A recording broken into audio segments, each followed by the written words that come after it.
네, 안녕하십니까. 한국사 능력 검정 시험 고급 기출문제 해설 강의를 진행하고 있습니다. 제가 지난 시간에 지금 43회가 됐죠. 43회 고급 문제 20번까지 살펴봤습니다. 자, 이어서 21번부터 진행하도록 하겠습니다. 가나 사이의 시기에 있었던 사실로서 옳은 것은, 가번은 과전법에 대한 얘기고요. 나번은 성종대 관수 관급제 얘기입니다. 이거 한번 봅시다. 공양왕대 때에 과전법이 만들어지죠. 과전법. 그 다음에 세조 때 가면은 직전법이 실시가 됩니다. 수신전하고 휴량전을 폐지한 거죠. 직전법은. 그렇죠? 그러니까 현직자에만 주는 거고요. 성종대 가면은 관에서, 정부에서 걷어들여서 관수, 정부에서 지급한다 해서 관급입니다. 관수, 관급제 이렇죠. 이것이 이제 명종대로 가면은 조선의 토지제도 개편 과정에서 녹봉제로 바뀝니다. 지금 자료는 21번의 자료는 가가 지금 내용상 과전법이에요. 과전법. 내용 읽어보시면 됩니다. 나번은 뭐냐면은 관에서 걷어서 관에서 준다는 거죠. 성종대 관수관급제입니다. 그러니까 이거 사이에 있었던 사실은 뭐냐 이거죠. 일본의 백성에게 정전을 지급했다. 통신라 성덕왕대 때입니다. 이 정전은 고려 조선의 민전에 해당하는 토지예요. 이 토지를 미끼로 국가가 백성을 직접 지배하겠다. 이런 취지입니다. 2번은 지계 발급입니다. 광무개혁 때죠. 대한제국 광무개혁 때 지계가 발급됩니다. 이거는 이제 한참 뒤죠. 1890년대가 되겠습니다. 3번에 전지와 시지를 준다. 고려의 전시과입니다. 전지, 시지를. 조선은 시지는 안 주죠. 신이 임야를 얘기합니다. 전지만 지급한다는 거죠. 자, 4번에 역분전은 고려 태조 왕건대 때에 개국공신의 논공행상을 기준해서 지급한 토지를 뭐라고 그래요? 바로 역분전이라고 그래요. 그 다음에 이제 시정전식과 개정전식과 그 다음에 문종대의 경정전식과 그리고 무신정변에서 붕괴가 되는 그런 과정입니다. 자, 5번은 수신전, 휴량전 등을 폐지하였다. 이게 세조 때 직전법에서 나온 얘기예요. 그래서 수신전은 부인한테, 휴량전은 미성년 자제들에게 주는 겁니다. 그걸 없애버리고 말 그대로 현직자에게만 전지를 준다. 그래서 현자가 내가 갑자기 죽어버리거나 잘리거나 그러면은 내 처자식은 누가 어떻게 먹고 사느냐라고 하는 겁니다. 그런 걱정거리가 생기겠죠. 그래서 이때 현직자는 과도하게 수치합니다. 세금을 많이 걷어들이는 거죠. 예를 들어서 이제 100원만 걷어대는데 200원씩, 300원씩 걷어들인단 말이에요. 수신전, 휴량전 폐지가 된 거에 대한 보충용이죠. 그래서 성종대 때 가면은 야, 너 100원만 걷어들이려는데 왜 200원, 300원 걷어들이냐? 너 그러려면 네가 걷지 마라. 내가 걷어서 내가 너한테 주마. 관에서 걷어서 관에서 지급하겠다는 겁니다. 그걸 뭐라고 그래요? 관수관급제라고 그래요. 그래서 지금 이거는 세조 때 직전법은 5번 내용에 해당이 되겠습니다. 자, 22번 보겠습니다. 가왕이 실시한 정책으로 옳은 것은 자료에 가는 지금 뭐냐면은 성종대 때입니다. 이 성종이라고 하는 것은 자료의 둘째 줄 보시면 국조 오례의, 그러니까 국가 행사에 관련된 5가지 오례의 5가지 의례에 관련된 책이에요. 이게 반포가 된 것이 성종대 때거든요. 그러니까 문제는 성종대 때 정책으로 옳은 것은 이런 얘기가 되는 것이죠. 경기도에 한하여 대동법을 시했다. 대동법은 광해군대 때에 이원익의 주장에서 경기도에 실시가 되죠. 숙종대에 익류지역을 빼고 경상도 황해도를 끝으로 해서 전국적인 실시를 보게 됩니다. 1608년에 시작이 돼서 1708년에 전국적인 실시를 본 거죠. 이번에 집현전 설치는 세종대 때입니다. 3번에 경국대전은 세조 때 육전체제로 간행을 하죠. 그리고 이제 세조 때에 호전과 형전이 완성이 됩니다. 나머지 4개는 예종대 완성이 됐고요. 성종대 4차례에 걸친 수정을 거쳐서 반포를 합니다. 조선왕조 기본법전이죠. 이게 성종이죠. 네 번째는 문화부 낭사를 분리하여 사관원으로 독립시켰다. 이거는 태종대 때의 관제 개편 때 얘기입니다. 사관원, 사헌부, 사관원, 홍문관에서 3사가 되는 거죠. 자, 5번은 현량과 실시, 중종대 조광조 개혁 정치 때 나온 얘기입니다. 추천에 의한 인재선발 제도죠. 그래서 성종의 업적이니까요. 3번이 여기에 해당이 되겠네요. 자, 23번입니다. 다음 검색창에 들어갈 인물의 활동을 오는 것은 퇴계, 누구죠? 이황입니다. 이황에 대한 얘기예요. 1번, 양명학을 연구하여 강화학파를 형성하였다. 정제두, 18세기 조선 후기 때죠. 강화도에서 이 양명학을 집대성을 했어요. 그래서 강화학파 이꼴 양명학, 정제두. 그의 저서 중에 이게 있어요. 촌원, 만물, 일체설 을 통해 가지고 양명학을 집대성을 했습니다. 두 번째, 명예에 대한 의리를 내세워서 기축봉사, 기축년에 봉사 글을 올린 겁니다. 우암, 송시열입니다. 중국 중심의 역사 의식이라든가 성리학의 절대적인 추종자입니다. 노론의 대표자죠. 서인에서 소론과 노론을 갈라지지 않습니까? 소론의 윤정, 노론의 누구? 송시열입니다. 송시열이죠. 자, 3번 군주의 도를 도식으로 설명한 성악십도를 지었다. 누구죠? 성악십도 이황입니다. 성악집요, 이죠. 성악십도와 성악집요를 혼동하지 마시라고 했습니다. 4번에 동어문답은 이예요. 이. 개혁안에 대한 얘기죠. 특히 동어문답에서 대공수미법 주장이 나옵니다. 5번에 조선경국전 누구죠? 정도전입니다. 정도전. 태조 때죠. 조선의 최초의 사찬법전이기도 해요. 여기는 이황에 대한 얘기니까요. 3번이 여기에 해당이 되겠습니다. 자, 24번입니다. 밑줄 그은 이 부대에 대한 설명을 얻은 것은 자, 왜군의 조총부대에 맞서 조직된 이 부대 그렇죠. 뭔가요? 포수, 사수, 살수로 구성된 삼수병, 훈련도감의 군대를 얘기를 하고 있습니다. 자, 훈련도감에 대한 1번, 최씨 정권의 군사적 기반이었다. 도방과 삼별초죠. 2번은 삼수병입니다. 왜 급료를 받는 상비군이 주축을 이뤘냐라면은 토지 1결당 2.2두에 삼수미세다 해가지고요. 삼수미세에서 세금을 걷어서 이 돈을 가지고 운영을 합니다. 상비군으로서 용병입니다. 돈을 주고 월급을 받는 급료병이다 라고 하는 거죠. 그래서 삼수병, 삼수미세, 포수, 사수, 살수를 얘기하고 있습니다. 훈련도감 군대죠. 이거는 선조 때 외란 도중에 설치가 된 거죠. 조선 후기 중앙군이었던 5군영의 중심 군영이에요. 3번은 국경적인 북계와 양계, 북계와 동계에 배치했다. 양계죠. 고려시대 때 추진군입니다. 우리 앞에서 한번 나왔었죠. 5도 양계, 고려 지방령 조직이에요. 5도는 행정적인, 양계는 군사적인. 5도의 군대를 뭐라고 그러냐? 주현군. 양계 군대를 뭐라고 하죠? 주진군. 중앙군을 뭐라고 그러나요? 2군, 6위. 이렇게 일하는 거죠. 자, 4번은 이종무의 지하래 대마도 정벌에 참여했다. 이건 조선 초기 세종대 때 이종무 대마도 정벌입니다. 수군, 육군이 같이 동참을 하고 있고요. 훈련도 가면 선조 때란 얘기예요. 5번은 국왕의 친위부대로 수원 화성에 외영을 두었다. 장용영입니다. 누구 때인가요? 조선 정조 때죠. 그래서 이제 훈련도감에 관련된 부분이니까 2번이 여기에 해당이 되겠습니다. 자, 25번으로 넘어가겠습니다. 다음 자료를 활용한 탐구활동으로 가장 적절한 것은 지금 자료는 최명길이 나와 있고요. 남한산성 나와 있고 하는 내용들이 나와 있습니다. 호란때입니다. 병자호란때예요. 잠깐 보겠습니다.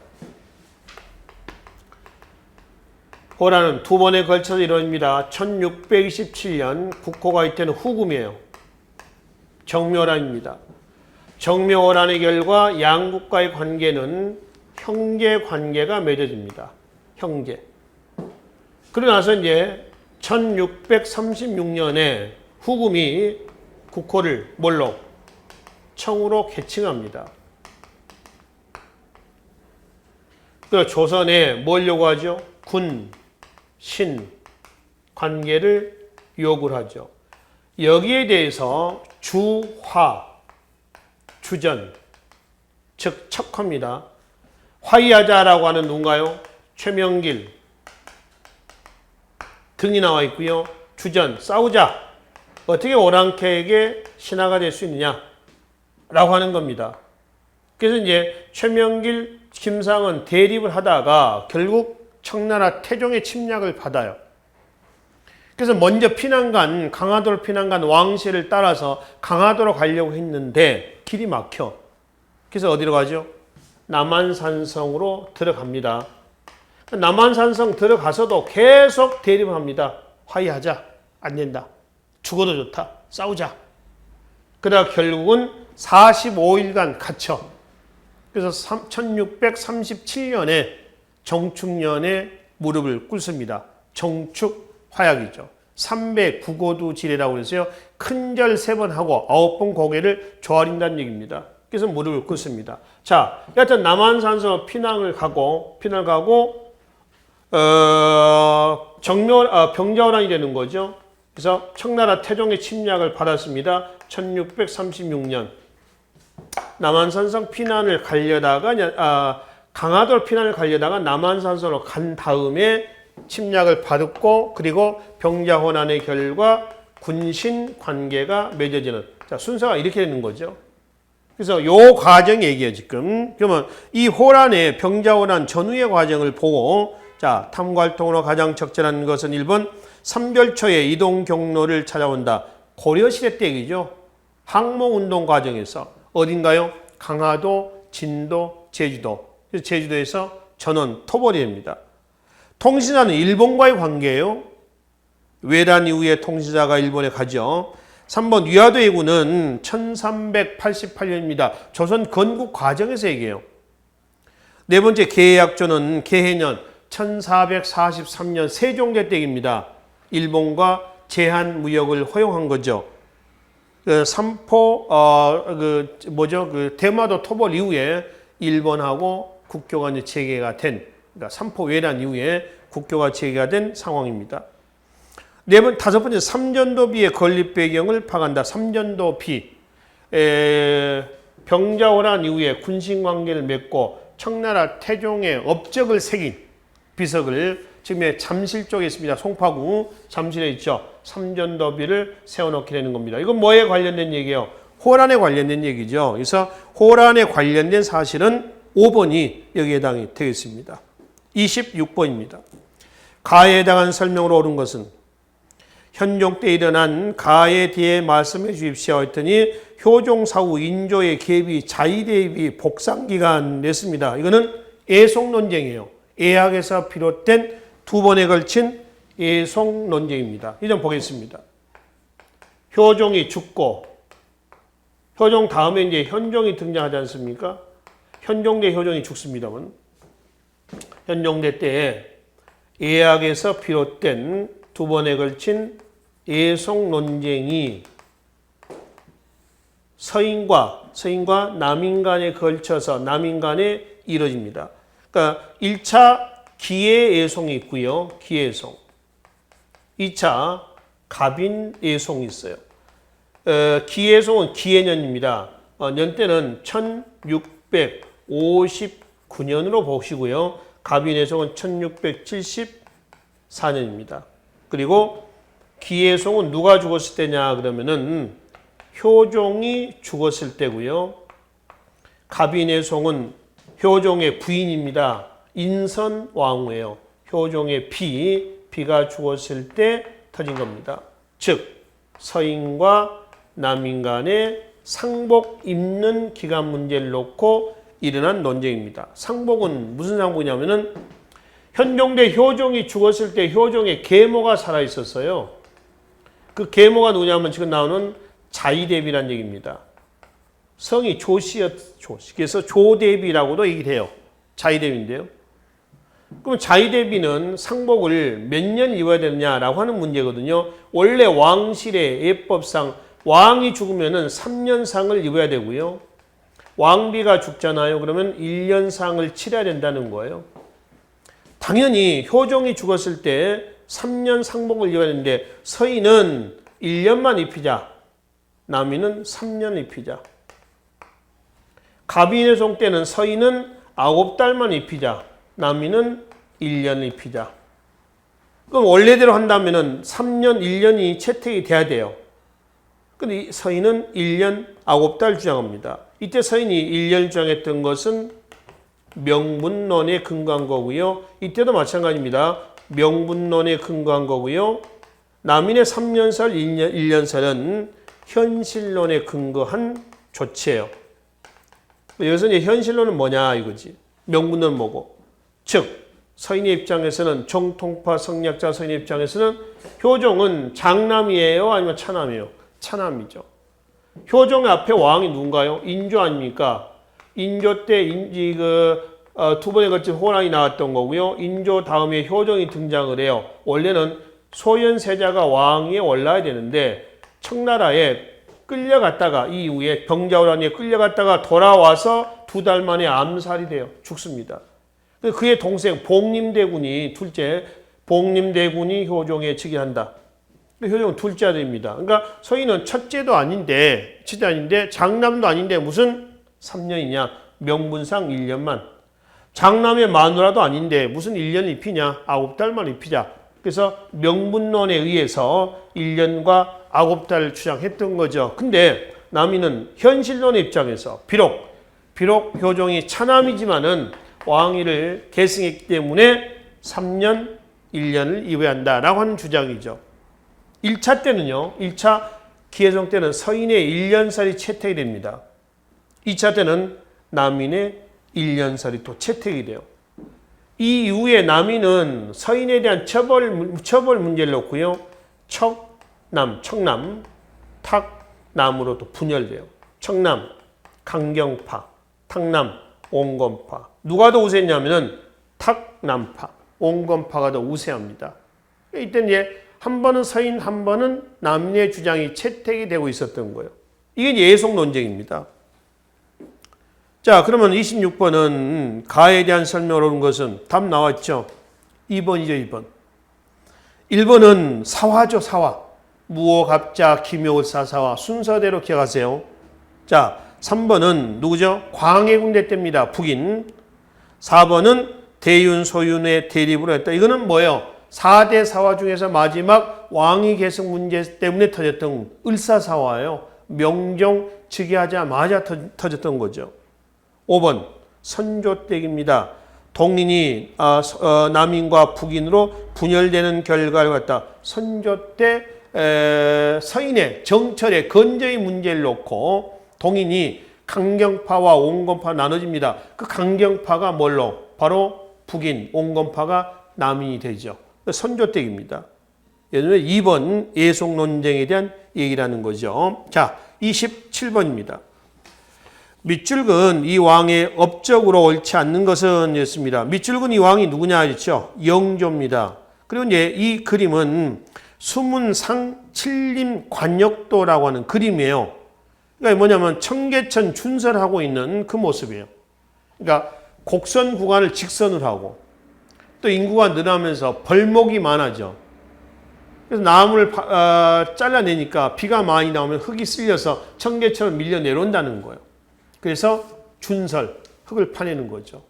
이게 영조 이후에 조선 후기까지 몇 년에 한 번씩 정기적으로 실시가 됩니다. 자, 여튼 이건 영조의 얘기입니다. 영조의 업적 반드시 기억하시면 됩니다. 옳지 않는 거. 일본 속대전, 영조죠. 정조 때 대전 통편하고 혼동하지 마세요. 이번에 기후약조는 광해군대 때 일본과 국교가 재개된 겁니다. 1609년이죠. 여전히 제한무역입니다. 동국문헌비고 균역법 실시, 탕평비 건립 다 영조의 업적입니다. 영조의 탕평책을 완론탕평, 정조의 탕평책을 줄론탕평이라고 얘기를 합니다. 그래서 이 영조와 정조의 업적은 반드시 정리하세요. 28번 가겠습니다. 다음 글을 쓴 인물에 대한 설명을 옳은 것은 이건 누구에게냐면 열하일기입니다. 누구죠? 박지원이죠. 박지원이 중국 열하를 다녀와서 쓴 기행문입니다. 그래서 박지원에 대한 설명으로서 옳은 것 1. 양반전, 허생전 다 누구야? 박지원의 한문소설이에요. 그죠? 2번 북학의 박제가죠. 과구록 3번 이익 중농실학자 우서 유수원입니다. 중상실학의 선구자죠. 5번의 색경 박세당입니다. 실학자들 실학시 때 실학자들의 저서 내용까지는 구체적으로 정리할 필요는 없지만은 뭐 주요한 내용들 몇 개는 봐야겠지만은 대체로 저서 그다음에 책 그다음에 저자와 책 저서 같이 좀 잘 엮어 놓으시기 바랍니다. 29번으로 하겠습니다. 밑줄근 이 시기에 볼 수 있는 모습으로 적절하지 않는 것은 자 밑줄진 이 시기에 지금 상황인데 이 시기는 어떤 상황이냐라고 했습니다. 철종대 때 어찌고 저찌고 나와 있거든요. 세도정치이죠. 세도정치. 자 정조가 갑자기 죽고 순조, 헌종, 철종 이때 이제 누군가요? 안동, 김씨죠. 여기 풍양조씨입니다. 철종대 다시 안동, 김씨 세도로 갑니다. 그렇죠? 강화도령이라고 그래요. 강화. 혈통만 왕족이에요. 그러니까 철종은 사실 정치할 줄도 모르죠. 갑자기 전하하고 모시고 와서 앉혀놓고 밑에서 안동, 김씨들이 정치를 좌지우지하고 있는 이런 양상입니다. 세도정치입니다. 특정 외척들이 권력을 마구 이제 장악했던, 흔들어대던 이런 시기가 세도정치예요. 3대 63년간에 걸친 시기입니다. 이건 이제 이 시기 때, 특히 이제 철종대 때 시기입니다. 1번 아닌 것이죠. 이양선의 출몰을 보고하는 수. 이양선은 서양의 배요. 기존의 배 모양과 다르다 해서 이양입니다. 이 달을 이자입니다. 어떻게 다르냐면 옛날에는 돛을 달고 다니는데 지금은 이제 이 전기기관이 나옵니다. 산업혁명 이후에. 그래서 모양이 달라졌죠. 이양선의 출몰로 인해서 위기의식이 고조가 되고 있는 모습이에요. 2번 삼정문란이 나오겠죠. 전정과 군정과 환곡의 문란입니다. 세도정치 때 이거를 수습하기 위한 삼정이정청의 설치를 건의하기로 할 거고요. 삼정문란 수습하기 위한 5번에 왕조 교체를 예언한 청감록 예언서입니다. 예언서. 세도정치라고는 혼란한 상황에서 이런 것들이 나오는 거죠. 4번 조선 통보를 주주하는 관청 소속의 장인 조선 통보는 세종대 때 화폐예요. 그래서 4번이 세도정치 시기하고는 거리가 멀겠습니다. 30번입니다. 다음 특별년에 전시될 그림으로 가장 적절한 것은 단원 누구죠? 김홍도, 해원 신윤복. 김홍도의 그림하고요. 18세기 때 대표적인 풍속화가 아닙니까? 신윤복. 김홍도는 주로 서민, 여기는 양반, 또 부녀자 들의 모습을 많이 화풍에 담았습니다. 김홍도의 그림은 자 배경 산수가 없어요. 근데 신윤복의 그림에는 배경 산수가 있습니다. 그래서 김홍도의 그림은 간결, 소탈. 이래서 이제 신윤복의 그림은 배경 산수가 있어서 섬세, 세련 이렇게 얘기를 합니다. 지금 문제는 여기서 단원 누구? 김홍도에 대한 얘기입니다. 1번은 김득신이 그린 파적도입니다. 파적도. 그래서 이제 마당에 곡식을 널어놨는데 뭐 이게 이제 뭐죠? 가축들이 와서 이제 들썩들썩 하니까 재떨이로 몰아내는 파적도 모습이고요. 2번은 신사임당의 초충도예요. 5만 원권 화폐도 그려져 있죠. 3번은 김홍도의 벼타작이라는 그림이에요. 벼타작. 추수하는 모습이에요. 4번은 정선의 인왕제색도입니다. 진경산수하죠. 18세기 때. 5번은 추사 김정희가 그의 제자에게 그려줬다는 바로 세한도요. 제주도에서 귀향살이 할 때 바로 어려운 책들을 중국에서 갖다가 구해서 보내준 그 제자를 위한 그림입니다. 세한도라고 하죠. 그래서 3번이 김홍도의 그림에 해당이 되겠습니다. 31번. 가인물이 추진한 정책을 옳은 것은 서원철폐에 대한 얘기예요. 누구죠? 흥선대원군입니다. 1번. 나선정벌. 나선정벌은 누구 때냐면은 여기요. 효종대 때입니다. 이 효종대 때에 나선정벌은요. 호란 이후에 러시아를 정벌하자라고 하는 건데요. 갑자기 호란 이후에 러시아가 왜 나오냐라고 하는 겁니다. 호란 이후에 군신관계를 맺었는데 청과 한참 러시아가 내려오고 있었어요. 내려오니까 청나라가 조선에게 야 군대를 보내서 러시아의 남진을 막아라. 그래서 이제 군대를 보낸 것이 러시아 정벌, 나선 정벌입니다. 변급, 신유. 그래서 두 번에 걸쳐서 많이도 보내지 않습니다. 뭐 한 번은 260명, 한 번은 150명 이렇게 보내요. 근데 막아냈어요. 그래서 나선 정벌은 바로 북벌 영향에 초종대 때 청을 정벌하겠다라고 하는 북벌 영향의 간접적인 표현이었었어요.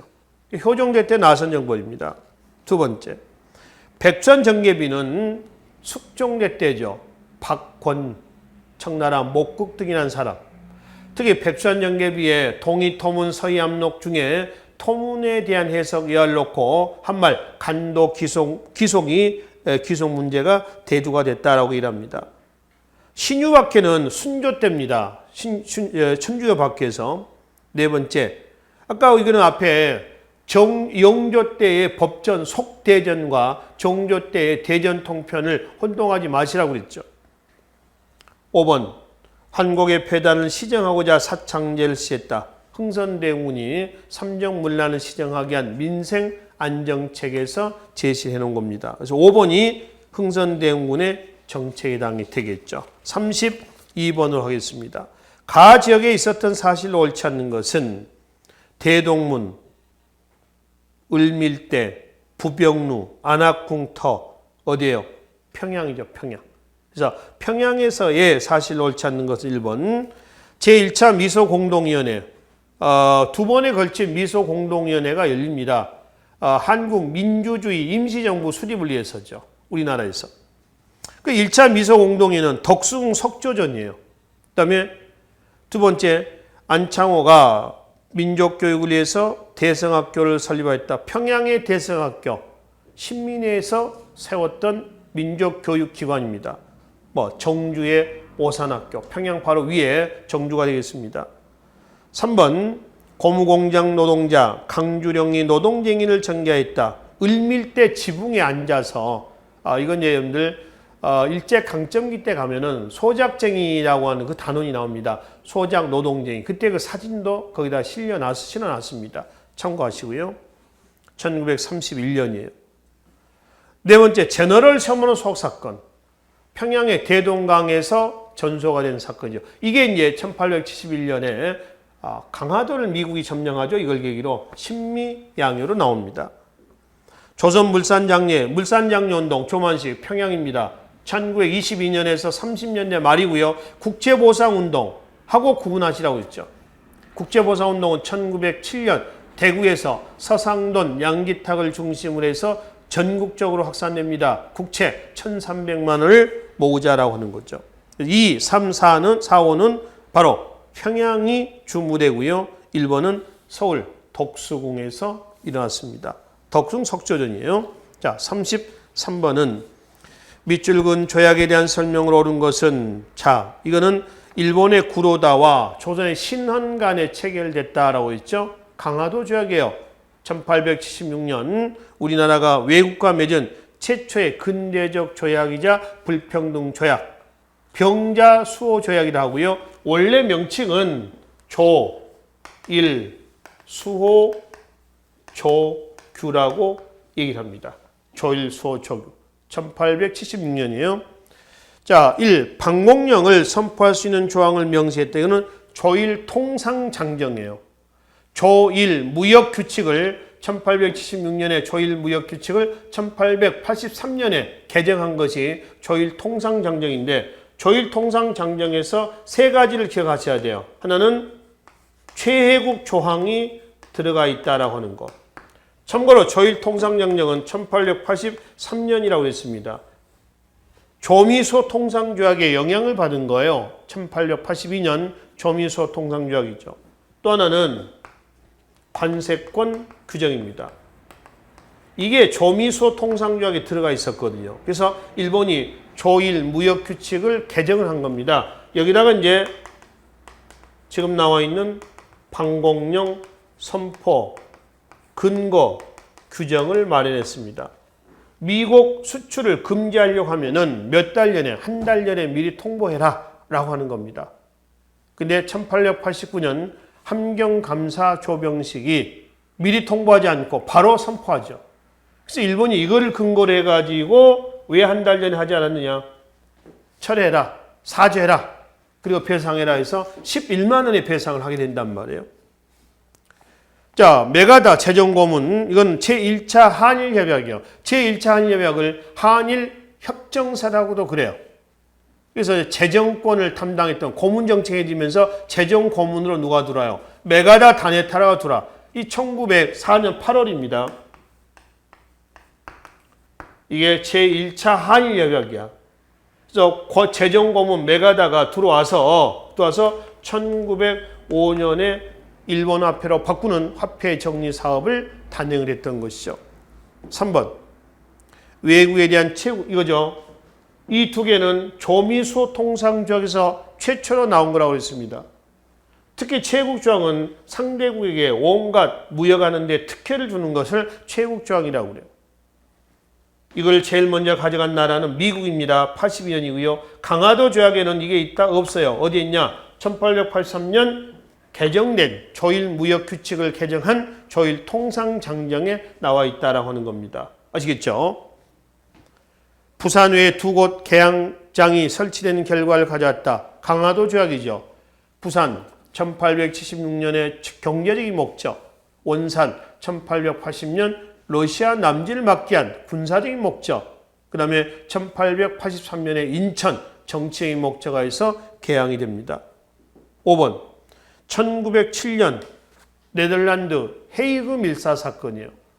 을사늑약에 대한 저항으로서 1907년에 이준, 이위종, 이상설에서 네덜란드 헤이그 특사를 파견했죠. 여기서는 강화도 조약 내용이니까요. 4번이죠. 4번이 여기에 해당이 되겠습니다. 34번입니다. 가라를 일어난 순서대로 옳게 나이라는 것은 사건의 전개 과정을 보시면 되겠죠. 자, 가는 정부의 개화 정책입니다. 1876년에 개항이 되고요. 개화 정책 추진은 1880년대 때 시작이 됩니다. 이때 개화 정책의 기구로서 통리기무화문과 예하에 12사를 설치합니다. 1880년대고요. 나번은 흥선대원군인가요? 자, 대원군에게 군국 사무 처리를 처리하라는 명이 내리자 대원군은 권례에 거치하며 5군형의 군사제도를 복구하라는 명령을 내려 5군형의 군사제도를 복구하라고 하는 그 내용은 뭐냐면은 흥선대원군이 1863년에 집권해서 1863년까지 집권하면서 이때에 10년 만이죠. 강제로 의도치 않게 본인의 의도와 관계없이 쫓겨납니다. 그러고 나서 이제 누가 나오죠? 고종과 민비가 집권하죠. 그렇죠? 그러다가 1882년 뭐가 터지죠? 이모군란이 터집니다. 이모군란 때에 대원군이 운현궁에 칙거하고 있다가 이걸 계기로 해가지고 재집권을 해요. 딱 33일 집권합니다. 이렇게 되면서 고종 민비가 등장해가지고 1880년대 개화정책, 이때에 개화정책을 추진한 것을 이때 재집권하면서 대원군이 복구를 시켜. 다시 원위시켜버립니다. 예를 들어서 이때 통리기무화문 12사, 중앙군 5군형이 2형으로 했습니다. 5군형은 훈련도감, 어영청, 총영청, 소청, 금형이죠. 이걸 무이형, 장어형에서 2형으로 바꿨단 말이에요. 근데 그 2형을 다시 5군형으로 복구하는 겁니다. 이런 식으로 해서 이때 추진했던 개화정책을 다시 복구하는. 그러다 결국 이제 33일 만에 청나라에 끌려갑니다. 잡혀가 납치가 됩니다. 납치가 된 이후에 다시 고종과 민비가 재집권하겠죠. 재집권합니다. 재집권하는 과정에서 민비가 이제 충주로 도망을 가잖아요. 이모군란한테 피해서. 그래서 다시 재집권한 이후에 청나라 도움을 받아가지고 친청 4대 정책을 추진하니까 옛날 개화 정책을 추진했던 세력들이 왜 친청 4대 합니까? 계속 개화 정책을 추진해야 되지 않겠습니까? 라고 하면서 민비 세력으로부터 떨어져 나옵니다. 얘네들이 이제 뭐가 되는 거죠? 급진개합하고요. 민비를 중심으로 했던 세력이 뭐가 되는 거죠? 김홍깁 등의 온건개합화예요. 그 중에 급진개합파 김옥균, 박영효 등이 얘네들을 뒤집어 엎으려다가 실패한 사건이 1884년에 뭐였다? 3.1천하로 끝난 갑신정변이었다라고 하는 거죠. 지금 여기서는 가번은 80년대, 나번은 역시 언제요? 80년 이모군란 이후입니다. 이건 80년이고요. 그 다음에 다번은 갑신정변이 이게 그죠? 왕을 경욱으로 옮기고, 그렇죠? 옮기고, 그리고 이제 우정국 개국 축하연을 계기로 누구를? 얘네를 친 겁니다. 갑신정변. 84년이고요. 라번은 거문도 사건입니다. 거문도 점령은요. 자, 갑신정변 이후에 조선을 둘러싼 열강의 이 대립이 있죠. 남북으로는 어디예요? 영국과 러시아입니다. 동서는 어딘가요? 청과 어디예요? 일본이에요. 이런 상황 속에서 부들러 6.1준 등은 한반도 중립론을 제기합니다. 그리고 영국이 거문도를 점령을 하죠. 1885년에서 87년. 러시아가 남진하지 않겠다고 청나라가 중재하면서 87년에 철수합니다. 거문도는 전라남도 여수와 제주도 중간이에요. 대한해협의 중간이고요. 수심이 굉장히 깊어서 군함들이 왔다 갔다 하기가 좋습니다. 밑에 암초가 없어요. 워낙 깊다 보니까. 그래서 이 거문도 점령은 영국이 거문도를 점령해서 해밀턴 항이다 해서 포대를 설치하고요. 러시아를 공격하는 전진기지로 삼으려고 했었던 거예요. 이 거문도 사건이라고 그래요. 85년에서 87년입니다. 그러니까 순서대로네 지금죠. 80년, 82년, 84년, 85년 이런 순서로 배열하시면 되겠습니다. 35번 보겠습니다. 가나 사절단에 대한 설명하는 것은 가는 청나라에 보냈던 이때입니다. 개항 이후에 1870년 개항 이후에 1880년대 고종과 민비 이때 개화 정책 추진 과정에서 청나라의 무기 제조, 군사훈련 습득을 목적으로 보냈던 영선사, 미국에 보냈던 보빙사, 일본에 보냈던 수신사, 또 조사 시찰단 이런 것들이 보내는 거죠. 그래서 가는 영선사고요. 나는 미국에 보낸 겁니다. 보빙사요. 특히 우정국, 홍영식, 보빙사. 홍영식이 보빙사 미국에 가서 보고 들은 것 중에서 가장 감명을 받고 돌아온 것이 우정 업무예요. 우정국 총판이 되잖아요. 그래서 고종을 설득해서 홍영식이 우리도 최신 업무를 시작합시다. 이렇게 해가지고 이제 만들어 놓은 거죠. 그래서 10월 26일 날 1884년 우정국 오픈 날이에요. 개국신 날. 그날 뭐가 터진 거예요? 갑신정변이 터져서 우정 업무는 조금 지연이 되게 됩니다. 1895년 을미개혁 때 우정 업무가 제기가 됐거든요. 자, 그럼 1번 보겠습니다. 영선사입니다. 귀국할 때 조선 책략을 가지고 왔다. 이거 김홍깁이 일본에 2차 수신사 때 가서 가지고 온 겁니다. 1880년입니다. 조선의 외교적 방책. 청나라 일본 주재의 참사관 황준원이가 쓴 책이에요. 조선은 러시아 남진을 막기 위해서 친중국, 결일본, 연미국 해야 한다라고 하는 책이에요. 조선의 외교적 방책이다. 1880년입니다. 1차 수신사로 일본에 갔다 왔었던 김기수는 뭐를? 일동기후를. 2차 수신사 김홍깁은 조선 책략을 가지고 왔고 3차 수인사 박용현은 외란 이후에 재물포 조약을 체결하죠. 일본과 재물포 조약의 6조에 고관을 파견해서 사제라에서 3차 수인사 격으로 사제사 격으로 일본에 갑니다. 이때 갈 때 그랬었던 것이 태극기예요.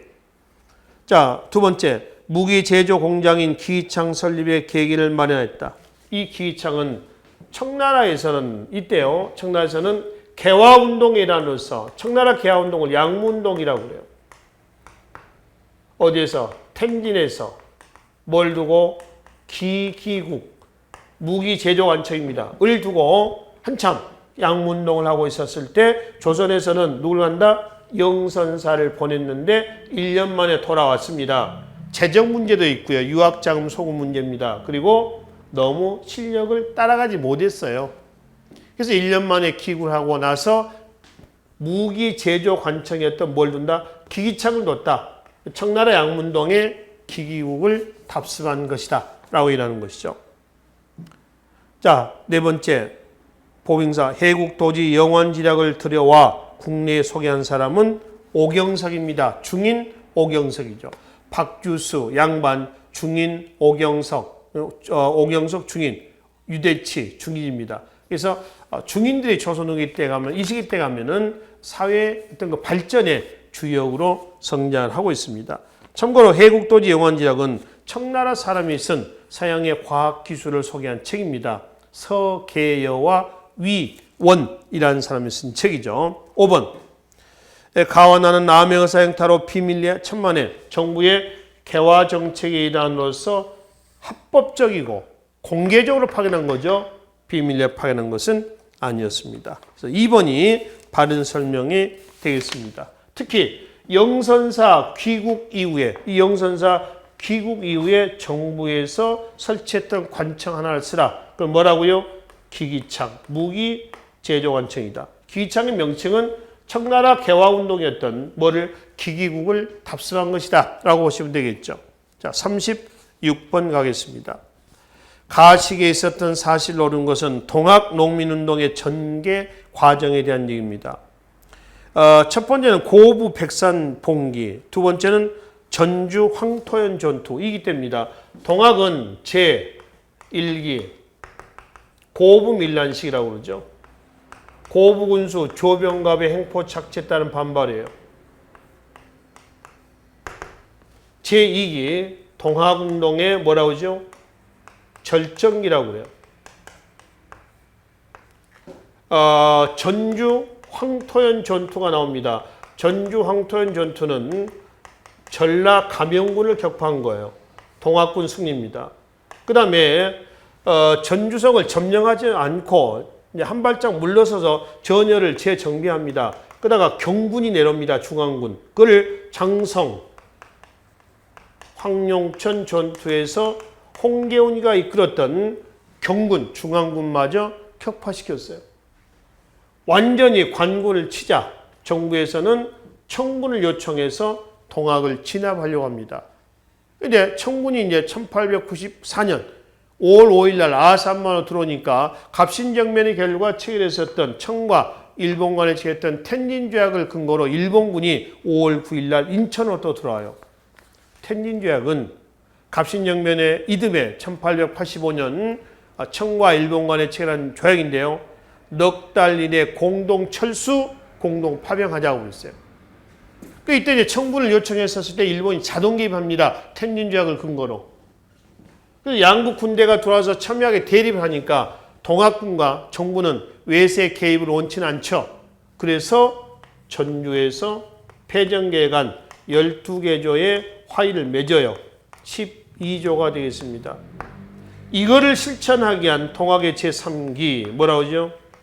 패정 개혁 뭐란다? 실천기라고 얘기한다는 거죠. 그래서 동학의 폐정력 실천기구 집광소라든가 온건계합화를 중심으로 했던 개혁추진기구 뭐죠? 교정청을 둔다거나 이렇게 해서 개혁을 추진하려고 했는데 사실은 잘 되지는 않았습니다. 왜냐하면 일본이 바로 1차 갑오개혁을 추진하던 중간에 청일전쟁이 터지고요. 청일전쟁이 일본의 우세한 전환으로 가자 일본이 가복에게 적극 참여하고 싶었던 거야. 그래서 일본이 조선의 내전 계획을 요구할 때 동학은 재차 봉기를 합니다. 이게 제4기 항일 구국 운동기에서 남접과 북접이 연합을 해가지고 공주 우금치 전투에서 싸웠습니다만 동학군 패배, 그리고 나머지 약 400명 정도가 보은 북실에서 다시 관군과 또 양반 유생들의 반혁명군이죠. 그걸 민보군이라고 합니다. 또 근대적인 무기로 무장한 일본군 등에 의해서 여기에서 동학은 패배하면서 종식이 되는 이런 과정으로 넘어갑니다. 그래서 동학농민동은 총 몇 기로? 4시로 나눠서 이렇게 보시면 되는데요. 지금 황룡천 전투 다음에 남북접에 논산 직결했습니다. 남북접이 논산 직결해가지고 올라가다가 북상하다가 공주 우금치 전투에서 막을 내렸죠. 자, 그러면 여기 봐요. 황룡천 전투 2기에서 4기 요 사이에 있었던 사실 묻는 건가요? 가본 내용은. 마지막은 이제 공주 우금치 전투가 나와 있으니까 뭐가 들어가느냐? 일본이 들어가겠네요. 정부와 농민군 사이에 전주화약이 체결됐다. 이 내용입니다. 교조신혼운동은요. 동학농민운동 이전이에요. 교단을 재정비하면서 북접과 남접으로 나눠지죠. 충청도 동학과 전라도 동학입니다. 여기서 억울하게 죽은 최저의 누명을 벗기자라고 하는 교조신혼운동은 북접의 작품이냐 아니면 남접의 작품이냐? 북접의 작품이에요. 자, 이 교조신혼운동은 총 3차례에 걸쳐서 일어납니다.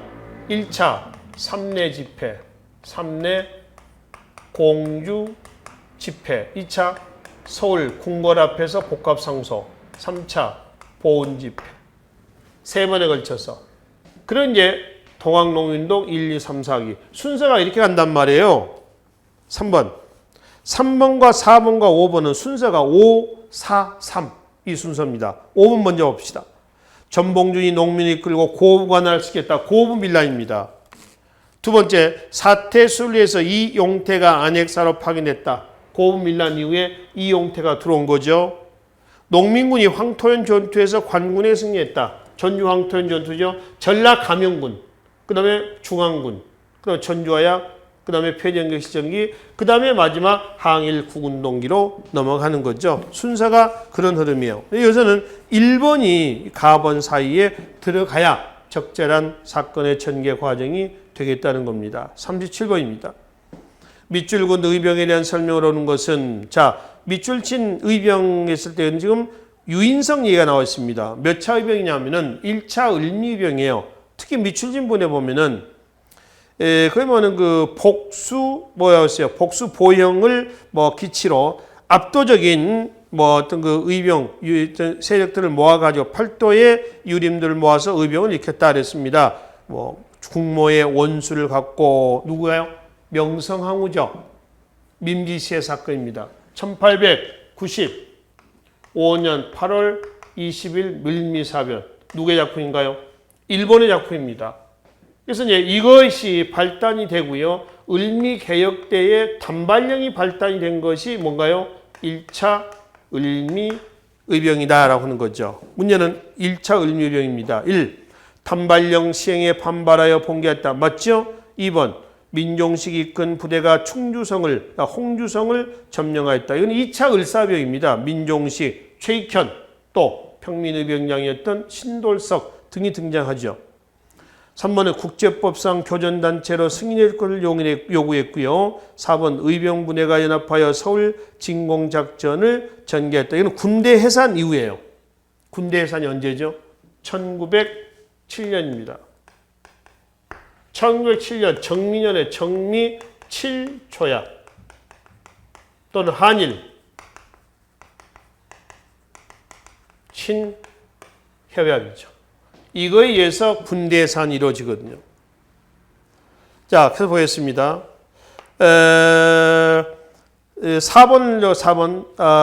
3번과 4번이죠. 국제법상 교전단체로 승인의 걸 요구했고요. 의병부대가 연합하여 서울진공작전 1907년이니까 8년이니까 5번은 조선총독부에 국권 반환 요구서를 제출하고자 했다. 이거는 독립의금부입니다. 1910년대 때 국내 비밀 결사 조직이에요. 1911년입니다. 따라서 1차 을미의병에 관련된 것은 1번 단발령 그리고 을미사변이 발단이 돼서 일어났다라고 보시면 되겠습니다. 38번입니다. 가단체 활동을 오는 것은 가단체는 내용상 지금 박정양 나와 있고요. 뭐 등등 어찌고 뭐라고 나와 있는데 보니까 독립협회 같습니다. 몇 년인가요? 1896년 7월에서 1898년 12월까지 활동했던 독립협회예요. 자, 독립협회는 자주국권, 자강개혁, 자유민권 3대 사상을 토대로 아간 파천으로 인해서 열강의 이권 침탈이 드세지자 그런 상황을 극복하기 위해서 조직을 하게 됐었습니다. 근데 98년 12월에 보부상들로 구성된 바로 황국협회의 정부의 어떤 지시를 받은 황국협회 탄압을 받아서 해산이 됩니다. 그러나 이제 독립협회 해산됐지만 그 후신단체 그대로 갑니다. 보안회, 헌정연구회, 대한협회, 신민회 이렇게 넘어갑니다. 그래서 독립협회 3대 사상은요. 나중에 애국개몽운동의 사상적 기반이 되었다라고 얘기를 합니다. 오늘 독립협회 1번은 보안회 활동입니다. 일본이 향후 50년간 한반도의 4분의 1에 해당하는 황무지 개간을 요구합니다. 좌절시켰어요. 이거를 보안회. 두 번째, 러시아 전령도 조차 요구에 반대했다. 맞죠? 독립협회입니다. 전령도는 부산 영도입니다. 3번, 고종의 강제퇴위 반대운동 대한자강회입니다. 4번, 태극사관 신민회죠. 5번, 일본에게 진빚을 갚자는 국채보상운동을 주도하였다. 1907년 국채보상운동 대구에서 누구죠? 사상돈, 양기탁 등을 중심으로 하고 있었습니다. 그래서 38번은 2번이 독립협회 활동에 해당이 되겠네요. 39번 가겠습니다. 가에 대한 설명을 하는 것은 자, 가의 맨 밑에입니다. 창설된 가의 부녀 복무단장으로 무장투쟁을 전개하다 35세 젊은 나이로 순구가했다. 1996년 건국훈장 독립장이 추서되었다. 누구냐면은 박차정이라고 되어 있어요. 박차정. 중간에 그들 중 박차정은 여성계 민족유일당 운동단체 뭐죠? 근우에서 활동을 하다가 보다 더 적극적인 독립운동을 위해서 중국으로 망명하였다. 이 박차정 여사는 김원봉 있죠? 김원봉. 의열단 김원봉 아시죠? 김원봉의 부인이기도 합니다. 김원봉의 부인이기도 하다. 그럼 여기서 이제 이 김원봉의 부인이었던 박차정이 중국 우한에서 창설된 가의 부녀 복무단장으로 무장투쟁을 전개하다가 짧은 나이에 죽었다라고 했습니다. 그럼 이 가는 어떤 단체냐? 김원봉이 조직했던 조선의용대요. 1938년에. 1번 총사령 양세봉의 지하에 활동했다. 양세봉의 조선혁명당이죠. 조선혁명당의 군사적 기반이 뭔가요? 조선혁명군이에요. 2번 국내 진공작전 또는 이 미국과 연합에서 이거는 광복 전후 시기예요. 광복 전후 시기에 미국과 연합해가지고 미국의 특수부대를 만들고요. 해가지고 뭐 잠수함, 비행대까지 편성해서 국내 진입을 시도를 하려다가 1945년 8월 29일 날 하려다가 일제가 언제 항복했어요? 8월 15일 날 항복하면서 이거는 유야무야 돼버렸습니다. 있으나마나 실패한 것도 아닙니다. 일본이 또 연합국에 때 항복을 해버리지 않습니까? 이 국내 진공작전 이걸 좀 얘기를 하고 있는 거죠. 미국과 연합한 거. 이 국내 진공작전을 독수리 작전이다 이렇게 얘기한다고 했습니다. 그리고 한국 광복군 이하의 특수부대 국내 정진군을 중심으로 전개했죠. 3번의 쌍성보 전투 한중연합작전은 1930년대 한중연합작전이에요. 특히 쌍성보 전투는 지청천의 한국 독립군하고요. 중국 국민당의 중국 호로군의 작품입니다. 한중연합작전의 위치만 좀 잠깐 보겠습니다. 민족주의는 민족주의끼리 묶고요. 사회주의는 사회주의끼리 묶습니다. 그 중에 민족주의 계열은 지금의 북한도 쪽이고요. 사회주의 계열은요. 압록강 건너편입니다. 여기를 근거로 해가지고 여기는 한중연합작전의 민족주의 계열, 여기는 한중연합작전의 사회주의, 공산주의 계열의 접점입니다. 그래서 소기의 성과를 거두고 있었다라고 하는 것이죠. 자, 3번. 간도 참변 이후에 조직을 정비하고 자유시로, 이거는 자유시 가서 서일에 대한독립군단이 자유시 사변 때 무장해제 당하고 있죠. 5번. 중국 관내에서 조직된 최초의 한인 무장부대는 1938년에 조선 의용대입니다. 조선 민족혁명당의 군사적 기반이에요. 조선 의용대. 참고로 조선 독립동맹의 군사적 기반은 조선 의용군이에요. 혼동하지 마세요. 자, 조선 의용대와 조선 의용군입니다. 조선 의용대, 조선 군하신데요. 조선 의용대는 지금 조선 민족혁명당의 군사적 기반이야. 즉 조선 민족혁명당이 5번 사료입니다. 선지입니다. 그리고 이 조선 민족혁명당의 군사적 기반은 조선 의용대. 밑에는 조선 독립동맹 1942년에 이 단체의 군사적 기반이 된다라고 하는 것이죠. 자, 40번 가겠습니다. 다음 공고가 발표된 이후에 대한민국 임시정부의 활동을 오른 것은 이 내용은 제4차 개헌입니다. 1940년 4차 개헌, 강력한 김구를 중심으로 하는 주석 중심 체제가 갖춰졌던 시기예요. 40년 이후가 되겠죠. 1번, 파리 강화회의에 독립청원서를 제출하였다. 이거는 1910년대 얘기 아닙니까? 김규식이죠.